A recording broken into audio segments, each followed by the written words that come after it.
یعنی معمولی سی بات نہیں ہے.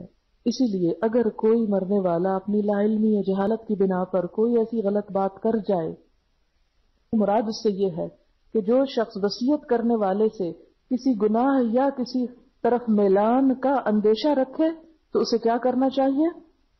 اصلاح کر دینی چاہیے. اور یہاں جو پیچھے آیا نا وَلْيَقُولُوا قَوْلًا سَدِيدًا، کہ چاہیے کہ سیدھی بات کہیں، اس وقت چپ نہ رہیں، دوسرے کو بتائیں کہ دیکھو تم غلط وصیت کر رہے. لیکن یہ کون بتائے گا؟ کون بتا سکتا ہے؟ اس پر عمل کون کر سکتا ہے؟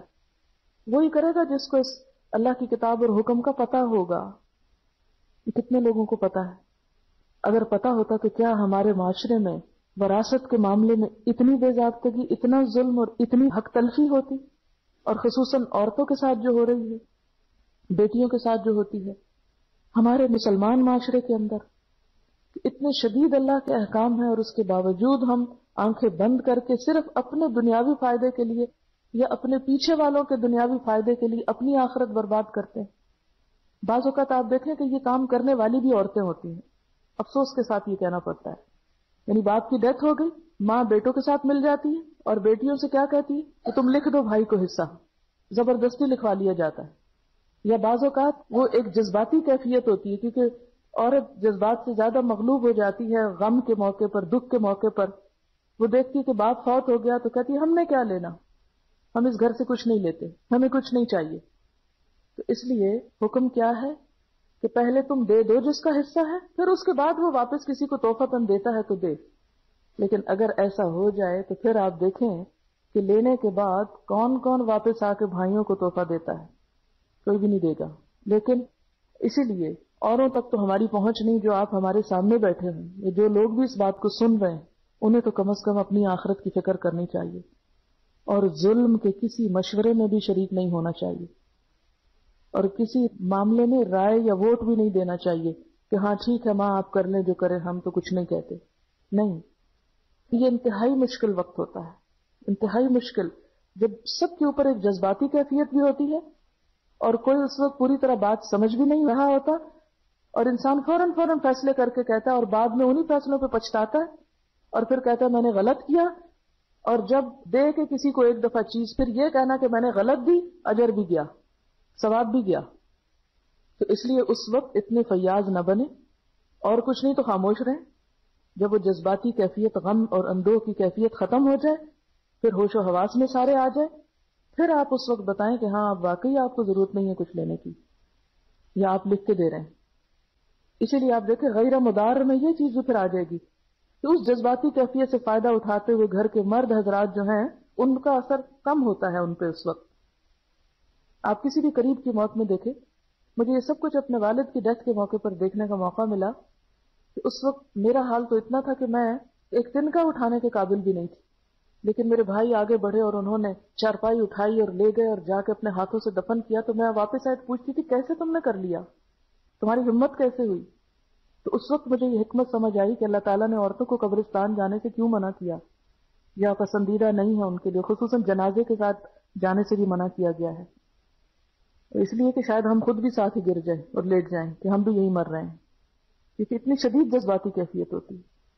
اور اس موقع پر واقعی انسان کی کیفیت ایسی ہوتی ہے کہ ایک تنکے کی چیز لینے کو بھی دل نہیں چاہتا.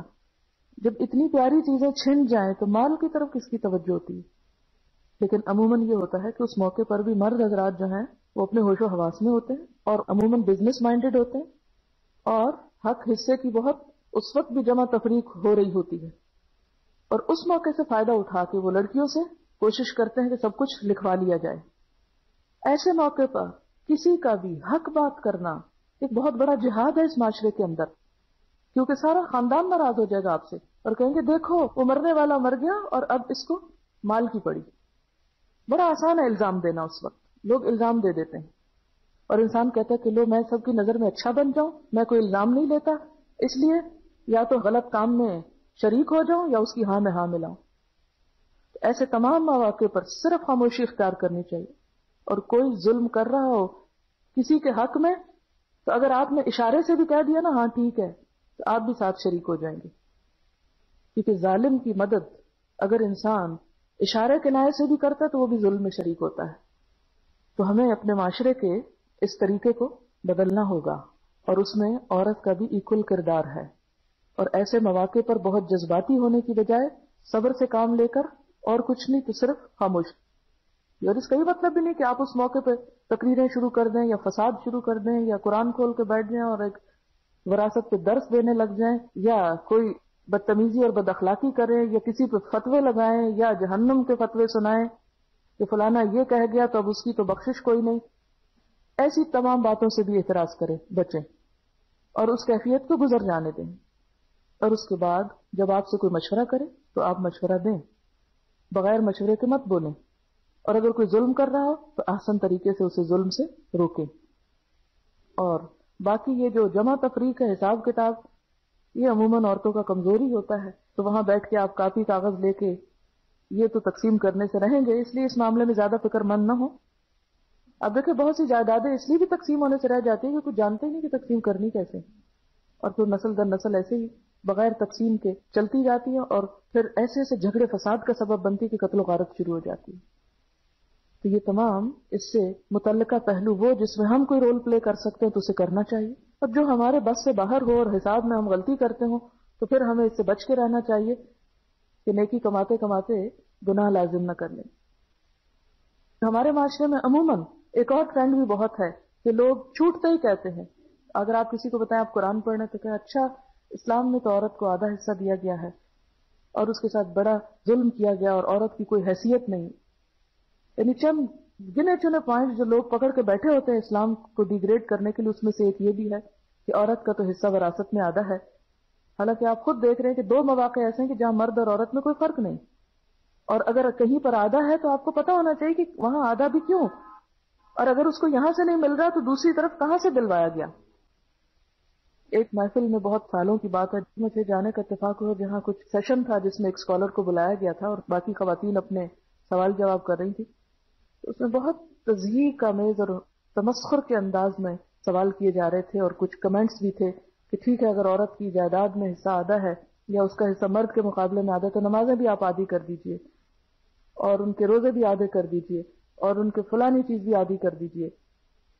تو یہ تو قانون کو اپنے ہاتھ میں لینے کی بات، یا اس پر اعتراض کرنا یا اس پر اس طرح کی بات کرنا ہمیں زیب نہیں دیتا، کیونکہ یہ قانون کسی مولوی نے نہیں بنایا، کسی اسکالر نے نہیں بنایا. یہ کہاں سے ہے؟ اللہ کی طرف سے، وصیۃ من اللہ. اور پھر پیچھے کیا گزرا کہ ان اللہ کان علیما حکیما، وہ علم والے اور حکمت والے کی طرف سے یہ سب کچھ ہے. تو ہمارا ایمان اس بات کا تقاضا ہم سے کرتا ہے کہ سمینا و اطعنا، یہود کی طرح سمینا و اسینا نہیں. وآخر دعوانا ان الحمد للہ رب العالمین. سبحانک اللہم و بحمدک، نشہد ان لا الہ الا انت، نستغفرک و نتوب الیک.